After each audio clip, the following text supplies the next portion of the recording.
Assalamualaikum warahmatullahi wabarakatuh. Perkenalkan, nama saya Vina Desiana Widyasuti.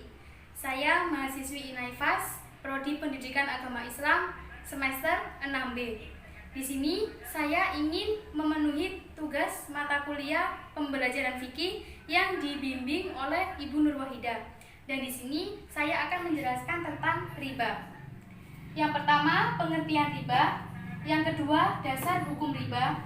Yang ketiga, macam-macam riba.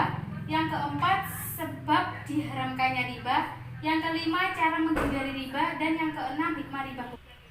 Pengertian riba ada dua. Yang pertama menurut bahasa dan yang kedua menurut istilah. Menurut bahasa ialah berlebihan atau mengembung. Lalu menurut istilah ialah bunga atau uang tambahan nilai lebih atas penukaran suatu barang. Lalu yang kedua, dasar hukum riba.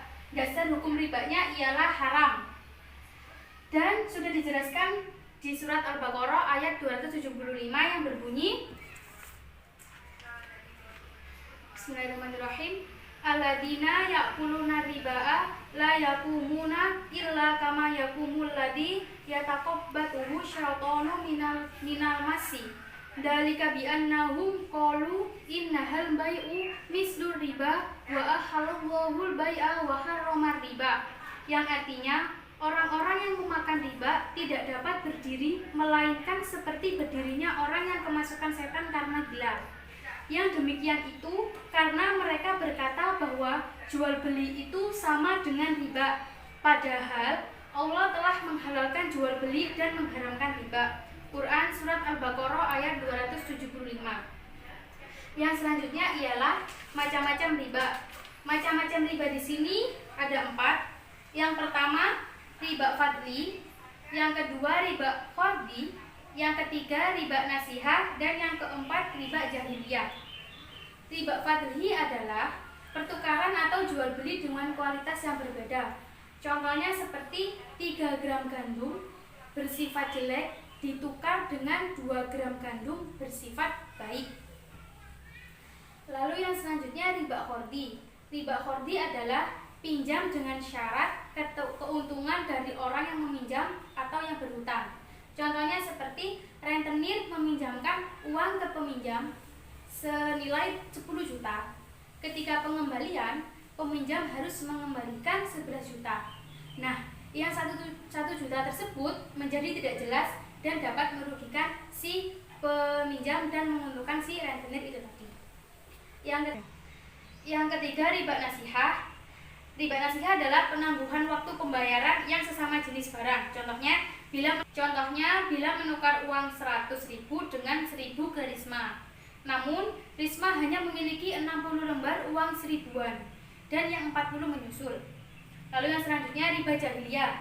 Riba jahiliyah ialah penambahan jenis hutang ketika si peminjam tidak mampu membayar pada waktu yang telah ditentukan.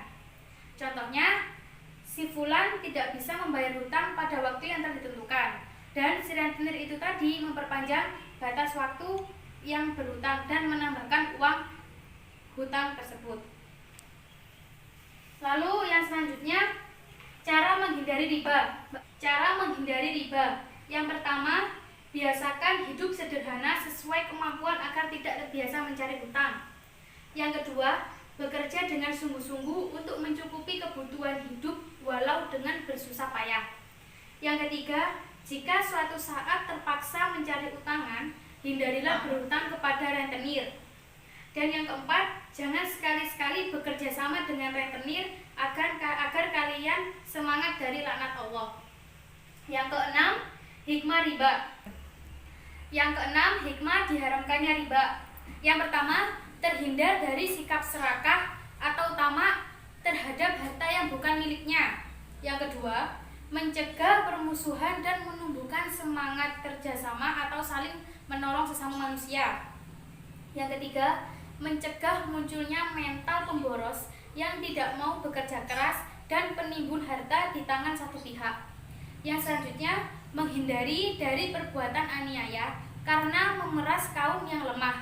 Karena riba merupakan salah satu bentuk penjajahan atau perbudakan di mana satu pihak menindas pihak yang lain. Demikian yang dapat saya sampaikan, semoga bermanfaat. Sekian dari saya. Wassalamualaikum warahmatullahi wabarakatuh.